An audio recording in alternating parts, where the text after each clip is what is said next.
To use the new QuickRack tip transfer system, follow these simple instructions.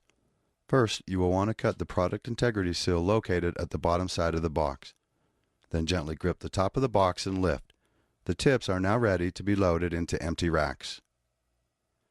The transfer device should already be locked onto the first deck of tips. If not, just apply pressure inside the tabs of the transfer device to lock the device onto the first deck of tips. Hold the lower portion of the transfer device tabs with your thumb and third finger and remove the deck from the box. Align the first row of tips into an empty rack. Insert the remaining tips into the rack and let go of the transfer device. To lock the leaflet onto the rack, you will need to push on these locations of the transfer device. You will hear a click when the leaflet locks.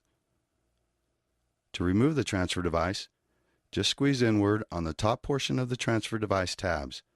Place the transfer device into the next layer of tips and apply pressure inside the tabs of the transfer device to lock the device onto the next deck of tips.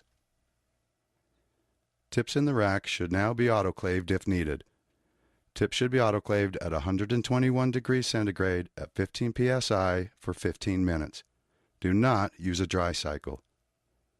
Remove tips after the temperature in the autoclave is less than 80 degrees centigrade. Tips can be used with single and multi-channel pipetters since the leaflet is locked onto the rack.